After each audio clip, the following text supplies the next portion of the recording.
आजकल ऑनलाइन में आप अपने सामान बेच और खरीद सकते हैं। एक ऑनलाइन यूजर ने इस्तेमाल किया हुआ बिस्तर ऑनलाइन बेचने की कोशिश में खरीदार के साथ ओटीपी शेयर किया और 68 लाख रुपए का नुकसान हुआ।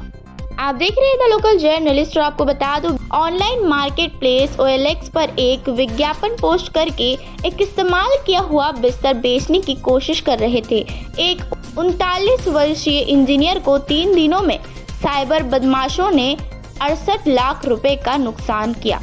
पुलिस के मुताबिक शहर में इस तरह से बदमाशों द्वारा उड़ाए गए ये अब तक के सबसे बड़े रकम है।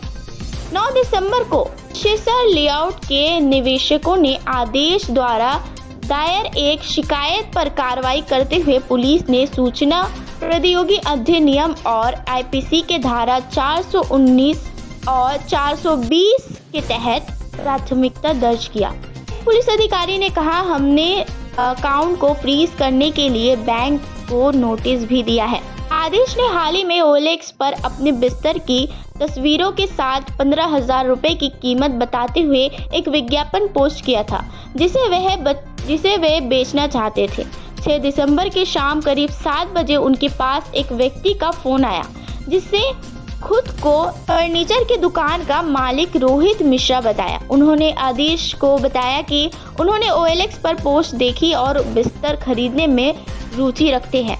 कीमत पर चर्चा करने के बाद शर्मा ने आदेश से कहा कि वह डिजिटल भुगतान ऐप के माध्यम से पैसे उसके खाते में भेज देगा।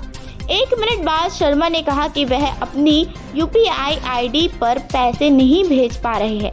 उसने आदेश से उसे 5 रुपए भेजने के लिए कहा ताकि वह पैसे वापस भेज सके। तथ्यानुसार आदेश शर्मा द्वारा दी गई UPI ID पर 5 रुपए भेजे, बदले में शर्मा ने उसे 10 रुपए भेजे। बाद में शर्मा ने एक बार फिर आदेश को बताया कि वह भुगतान करने में असमर्थन है और उसे 5,000 रुपए भेजने के लिए कहा। पैसे मिलने के बाद शर्मा ने 10,000 रुपए वापस भेज दिए। इसके बाद शर्मा ने आदेश से 7,500 रुपए भेजने को कहा और वह उसे 15,000 रुपए वापस भेज देगा। आदेश ने पैसे भेज दिए। उसके बाद मिश्रा ने दावा किया कि उसने गलती से उसके खाते में 30,000 रुपए भेज दिए हैं और आदेश को एक लिंक पर क्लिक करके और OTP साझा करके पैसे वापस करने के लिए कहा। पुलिस के मुताबिक शहर में इस तरह के बदमाशों द्वारा उड़ाए गए अब तक की सबसे बड़ी रकम है। इसके बाद आदेश के खाते से पैसे गायब होने लगे।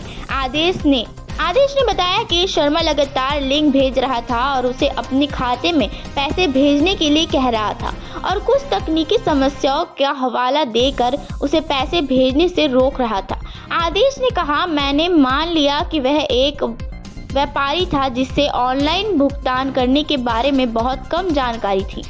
उसके द्वारा साझा किए गए अगले लिंक लाखों में थे। जब मेरे खाते से IMPS ट्रांसफर के माध्यम से पैसे खोने लगे तो मैंने उसे वापस करने के लिए कहा। मिश्रा मुझे वह कहते हुए जोड़े रखा कि वह मेरे पैसे वापस करने के लिए सभी प्रयास कर रहा है और मैंने उसे पैसे भेजना जारी रखा।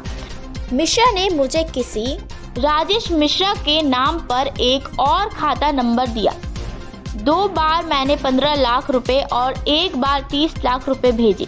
कुल मिलाकर 6 दिसंबर के सुबह 9 बजे से रात 9 बजे के बीच मुझे 68.6 लाख रुपए का नुकसान हुआ। 8 दिसंबर को जैसे ही शर्मा ने और पैसे मांगे तो मुझे एहसास हुआ कि वह एक धोखेधाड़ी थे। उन्होंने बताया, एक पुलिस कर्मी ने कहा कि आमतौर पर ऐसे धोखेबाजी के शिकार लोगों को 5 लाख रुपए तक का नुकसान होता है।